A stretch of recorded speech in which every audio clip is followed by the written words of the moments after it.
ആളുകൾ ഭയങ്കരമായി വെറുപ്പിനടിമയാണ്. ഭയങ്കര വെറുപ്പാണ്. മനുഷ്യൻ്റെ ഹൃദയം മുഴുവനത് വെറുപ്പിൻ്റെ അടിമത്തത്തില്ല. കായേൻ്റെ അരൂപിയ കോപം, വെറുപ്പ്, അടി, ഭയങ്കര ചീത്തവിളി, വിഷമം, ഇങ്ങനെ ഉള്ളു മുഴുവൻ വെറുപ്പ്. അവനെ നശിപ്പിക്കണം, ഇവളെ നശിപ്പിക്കണം, അവരെ നശിപ്പിക്കണം, എല്ലാവരും നശിപ്പിക്കണം, എല്ലാം ഇല്ലാതാക്കണം, ഇങ്ങനൊരു ചിന്തയാണ് എല്ലാം ഉള്ളിക്കണം. അപ്പം അത് തന്നെ ഇരിക്കുമ്പോൾ കൃപയുടെ വാതിൽ അടഞ്ഞു പോകും.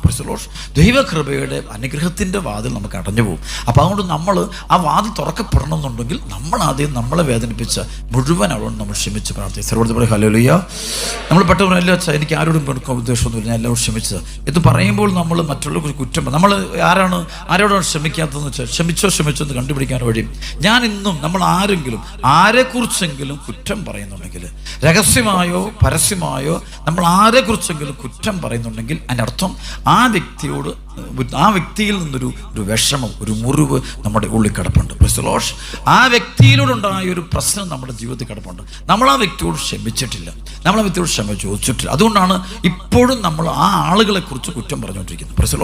അപ്പോൾ നമ്മൾ ആരെക്കുറിച്ചൊക്കെ ലോകത്ത് കുറ്റം പറയുന്നുണ്ടോ അപ്പോൾ അതിനർത്ഥം ആ വ്യക്തിയിലൂടെ നമുക്കുണ്ടായിരിക്കുന്ന ഒരു മുറിവുണ്ട്. നമുക്കൊരു വിഷമമുണ്ട്, നമുക്കൊരു തിക്താനുഭവം ഉണ്ടായിട്ടുണ്ട്, നമുക്കൊരു നെഗറ്റീവ് എക്സ്പീരിയൻസ് ഉണ്ട്, അവർ പീഡനം. അപ്പോൾ ആ വ്യക്തിയോട് നമ്മൾ ക്ഷമിച്ചിട്ടില്ല. അപ്പോൾ ആ വ്യക്തിയോട് ക്ഷമിച്ച് കഴിയുമ്പോൾ എന്താ, നമ്മൾ ക്ഷമിച്ച് കഴിയുമ്പോൾ പിന്നെ നമ്മൾ ആ വ്യക്തിയെക്കുറിച്ച് കുറ്റം പറയില്ല. ആ വ്യക്തിക്ക് നന്മയുണ്ടാകാൻ വേണ്ടി പ്രാർത്ഥിക്കും. ആ വ്യക്തിക്ക് വളർച്ച ഉണ്ടാകാൻ വേണ്ടി പ്രാർത്ഥിക്കും.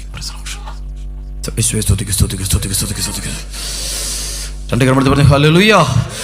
ആ വെറുപ്പ് നമ്മുടെ ഉള്ളിൽ കിടക്കുമ്പോൾ പരിശുദ്ധാത്മാവിൻ്റെ പ്രകാശം നമ്മുടെ ആത്മാവിലേക്ക് വരിക സാധ്യമല്ല. പരിശുദ്ധാത്മാവിൻ്റെ പ്രകാശം നമ്മുടെ ഉള്ളിലേക്ക് വരികയില്ല. അപ്പം നമ്മൾ ക്ഷമിക്കണം. വീട്ടിലൊക്കെ ചിലപ്പോൾ നമ്മുടെയൊക്കെ വീടുകളിൽ കൊലപാതകങ്ങളൊക്കെ വർഷങ്ങൾക്ക് 10, 50, 70, 100 വർഷങ്ങൾക്ക് മുമ്പൊക്കെ തന്നെ അപ്പം ഇങ്ങനെ കൊലപാതകം നടക്കും. ചില കുടുംബങ്ങളിൽ ഇങ്ങനെ കൊലപാതകം നടക്കും. കഴിഞ്ഞ ചില മേഖലകളെ വെളിപ്പെടുത്തരാറുണ്ട്. അപ്പം അത് ക്ഷമിച്ചിട്ടില്ല. 2 കർമ്മത്തിൽ പറഞ്ഞു ഹല്ലേലൂയ. 2 കർമ്മത്തിൽ പറഞ്ഞു ഹല്ലേലൂയ.